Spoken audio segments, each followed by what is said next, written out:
किसानों का आय तो दुगना करने का बात चल रहा है। कहाँ दुगना हुआ है? 83% बेरोजगारी, युवा बेरोजगार हो गया।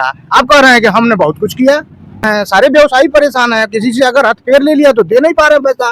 तो क्या जो वन्य विभाग है जो आवारा पशुओं के लिए काम करता है, तो क्या आप लोगों का कहना ये है कि वो निष्क्रिय है? एकदम बिल्कुल। आप अभी घूम लीजिए, मुश्किल से 50-100 कदम जाइए, 10-20 खेत में पड़े होंगे सब। इस समय हम उत्तर प्रदेश के देवरिया जिले में सलेमपुर क्षेत्र में हैं और यहाँ कुछ ग्रामीण अंचल के गणमान्य लोग बैठे हैं और शायद जानते हैं कि वर्तमान सरकार की उपलब्धि क्या है और आज जो ग्रामीण अंचल में जो सोच बन रही है, अगले आने वाले चुनाव में क्या लोगों की सोच बन रही है। सर, आज तक जो भारत सरकार की योजनाएं हैं ग्रामीण अंचल में किस हिसाब से देखा जा रहा है, किस ऊपर तक लोगों के पास पहुंच रहा है? कहा तो ये जा रहा है कि जो योजना है हर घर तक, हर जन तक पहुंच रही है, तो कहां तक ये लोगों को लाभान्वित कर पा रहा है योजना? हमको तो कहीं कोई योजना नहीं दिख रही है। हमको तो ग्रामीण अंचल में कहीं कोई योजना नहीं दिख रही है। तो महाराज जी भारत की बात नहीं कर रहे हैं क्या? ना, हम भारत की बात कर रहे हैं। हमारे चारों तरफ जो है किसानों के लिए कोई, किसानों का तो ये बात है कि उसका हमारे यहाँ जितने भी विश्व बैंक के नलकूप हैं, एक की भी नालियां दुरुस्त नहीं है, एक का भी 100 एकड़ खेत नहीं पटा पा रहे हैं, 50 एकड़ खेत नहीं पटा पा रहे हैं। यहाँ तो ये डंका बजाया जा रहा है आपके सारे अधिकारी कर्मचारी एकदम अपने कार्य को करने। आप यहाँ के सारे नलकूपों का सर्वे करवा लीजिए जी। किसान को उससे ज्यादा सुविधा कहाँ मिल सकता है? किसानों का आय तो दुगना करने का बात चल रहा है। कहाँ दुगना हुआ है? 1800-2200 का गेहूं हम बेचेंगे क्विंटल पर, कैसे आप दुगना कहेंगे? 1100, 1200, 1400 की डाई खरीदेंगे, कैसे दुगना आप कहते हैं? सीजन आ गया 2300 का रेट है। समय सीजन आ गया जो है, हमारे गेहूं कटिंग सीजन आ गया, इस समय 2300 का रेट हो गया है। 2370 रुपए आपका सरकारी रेट है। अब किसान जो है लेके मान लीजिए अभी कटेगा तो 2300-2200 गेहूं बेचेगा, दुगना कहाँ होगा? तो क्या भारत सरकार की योजनाएं आप तक नहीं पहुंच? आपकी योजना ये है कि हमारा जब गेहूं कटेगा तो आपकी समितियां नहीं चलेंगी। हमारा गेहूं खत्म हो जाएगा, जब बिचौलिया खरीद लेंगे तो आपकी समितियां चालू हो जाएंगी। तो इसका मतलब ये कि आप ये कहना चाह रहे हैं कि जो गवर्नमेंट की पॉलिसी है किसानों के प्रति ठीक नहीं है? बिल्कुल ठीक नहीं है। और युवाओं के लिए सारी तमाम देखिए 83% बेरोजगारी, युवा बेरोजगार हो गया। आप कह रहे हैं कि हमने बहुत कुछ किया, तो सर ऐसा तो है, तो आप ही का सर्वे बता रहा है। और रोजगार जो है तमाम लोगों के, आप दिखाइए रोजगार क्या है, आप दिखाइए रोजगार क्या है, आप कौन सा रोजगार हो रहा है? मध्यम वर्गीय सारे लोग परेशान हैं, सारे व्यवसायी परेशान हैं, किसी से अगर हथ फेर ले लिया तो दे नहीं पा रहे पैसा। ऐसा तो मैंने चारों तरफ ये है कि हर तरफ हर जन तक लाभ पहुंच रहा है, हर घर तक लाभ पहुंच रहा है। हम तो खुद ही 10 साल से बेरोजगार हो गए आपकी सरकार में, तो हम कैसे माने कि पहुंच रहा है? तो सरकार की योजनाएं, ये आपकी ही नीतियां थी, आपकी ही सरकार, पूर्ववर्ती सरकारें थी कि आबकारी में आप लोगों ने माफियागिरी हटाया और फिर आके पुनः 10 साल से रिन्यूअल करते चले जाते हैं। कैसे बेरोजगारी दूर होगी? अगर एक व्यक्ति 1 साल में एक दुकान पा जाएगा तो उसके बाद 2-5 लाख रुपया कमाई हो जाएगी। फिर जब आप बार बार एक ही को रिन्यूअल करते जाएंगे, कैसे कमाई उसकी होगी? एक आदमी को धन्ना सेठ बनाएंगे, एक को भिखारी बना रहा है।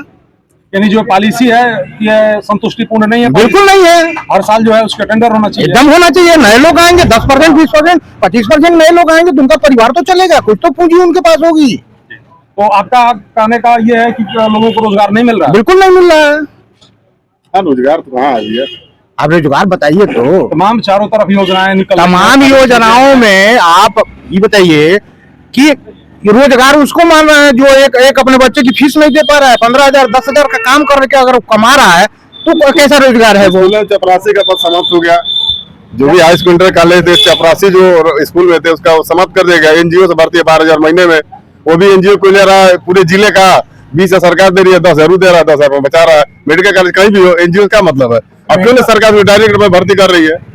सरकार जिले स्तर से व्यवस्था होनी चाहिए ना। आपके हिसाब से तो गवर्नमेंट की पॉलिसी ही गलत है? बिल्कुल गलत है। तो सही क्या होना चाहिए? अब जैसे मान लीजिए गवर्नमेंट में बैठे हैं, मान लीजिए देवरिया मेडिकल कॉलेज खुला हुआ है, तो सरकार की तरफ से जिला स्तर से जो संविदा की नौकरी जिला स्तर होनी चाहिए ना। एनजीओ आप यूपी स्तर के बैठा दे रहे हो, एनजीओ से पूरा अपना जो है 20,000 लेता है, 10,000 देता है। और आपके हिसाब से क्या होना चाहिए जिला स्तर पर? जिला स्तर होना चाहिए, जमीनी हकीकत है। पद सब समाप्त हो जा रहा है, सब परिश्रम हो रहा है, तो नौकरियां कहाँ हो रही है? किस उसको 10 चपरासी थे। आपको का मानना यह है कि संविदा वाला व्यवस्था ठीक है? नहीं ठीक है। तो फिर जिले स्तर पर की बात ही नहीं आनी चाहिए थी। क्यों? जिले स्तर पर एनजीओ नहीं होना चाहिए। आप अगर देखिए संविदा को नहीं मानते हैं कि व्यवस्था ठीक है, संविदा क्यों दे रहे हैं? आप परमानेंट नौकरी दीजिए ना, संविदा क्या बात है? आप नौकरी दीजिए, एक लेखपाल को 17 गांव 18 गांव 12 गांव आप देते हैं, काम कैसे होगा? वहाँ प्राइवेट लोग बैठ करके धनउगाही करते हैं, क्या आपकी सरकार करती है?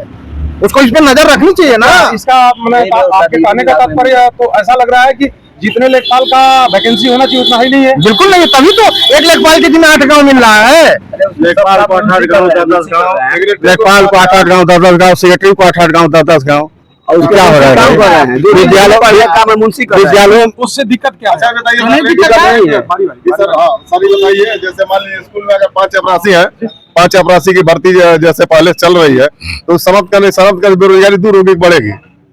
तो सर उसके लिए तो कुछ कदम उठाया है ना? कहाँ उठाया? आप बताइए, अगर कहाँ उठाया? तो बात नौकरियां आप समाप्त कर जाएंगे, बेरोजगारी कहेंगे दूर हो गई, कैसे दूर होगी?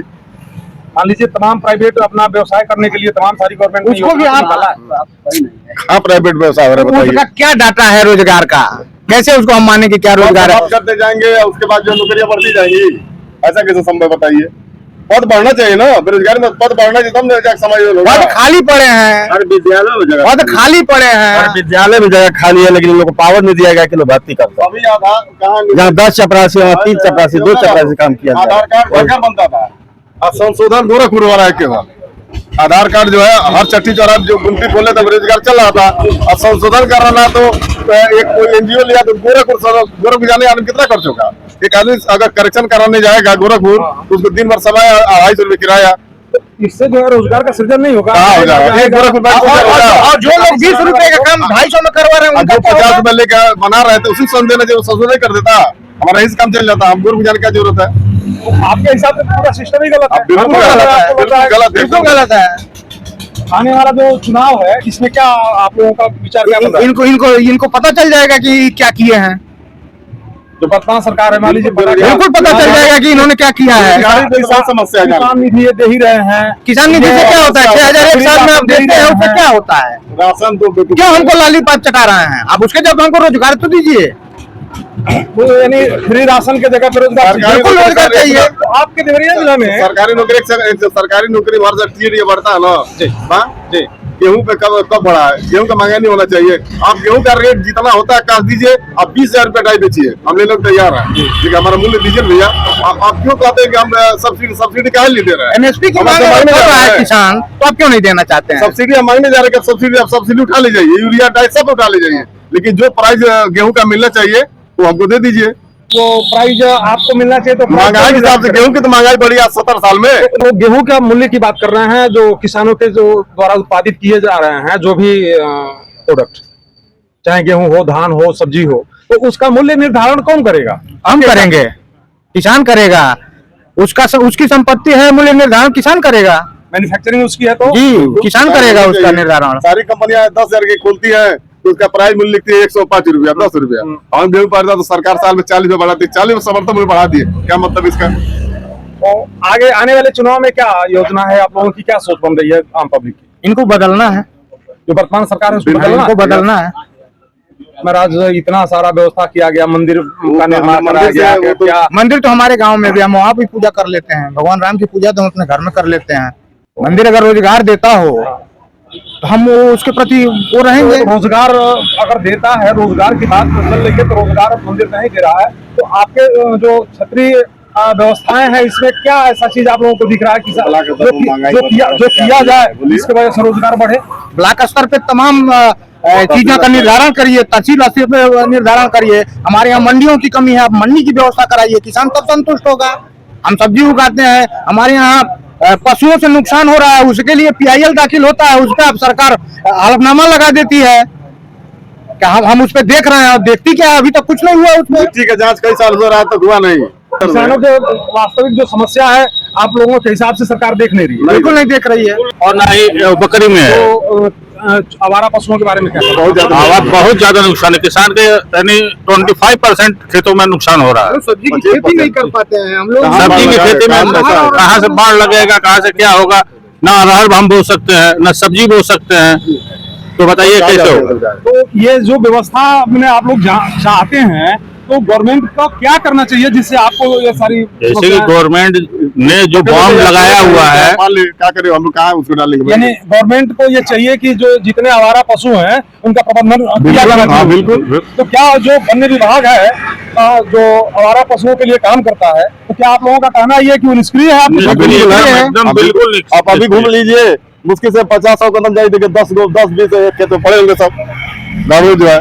तो आवारा पशुओं का प्रबंधन आपकी तरफ नहीं, एकदम नहीं है। दूसरी बात ये कि कौन सा ऐसा किसानों के लिए क्या यहाँ विकल्प व्यवस्था आप लोगों को दिखाई दे रहा है, क्योंकि क्षेत्रीय स्तर की समस्या क्षेत्रीय स्तर के लोग अच्छी तरह से जानते हैं, तो क्या ऐसा व्यवस्था क्षेत्रीय स्तर पर किया जाए कि जिससे अधिक से अधिक लोगों को जो है रोजगार मिल सके? देवरिया और कुशीनगर जिले में 14 चीनी मिलें थी, उन चीनी मिलों को चालू कराया जाए, किसानों के लिए कोल्ड स्टोरेज बनवाया जाए, तो इस समस्या- तहसील स्तर पे, जिला स्तर पे। समस्या ये आती है कि चीनी मिलों पर तमाम जो बंद चीनी मिलें हैं उस पर मुकदमा है, उस और नई चीनी मिलों का शुरू कराया ये नहीं जाए, है, शुरू करा दिया। बिल्कुल शुरू कराया जाए। इसलिए कि मुकदमा तो तमाम लंबित रहता है। किसानों का आय अगर दुगुना करना है तो यही तो एक स्रोत होगा। किसान गन्ना बोएगा, नकदी का काम उसका होगा, तो उसके सारे काम चलेंगे। मंडियों का अगर यहाँ वो निर्धारण करती है। एक समय में देवरिया जिला जो था वो चीनी का कटोरा बोला जाता था। अविभाजित देवरिया कुशीनगर में 13 शुगर फैक्ट्रियां होती थी। उस समय हजारों लोगों को परोक्ष रोजगार मिलता था और कितने हजार लोगों को अपरोक्ष रोजगार मिलता था। साथ में कितने खेती की वजह से, गन्ने की खेती की वजह से कितने लोगों को ईंधन की प्राप्ति होती थी।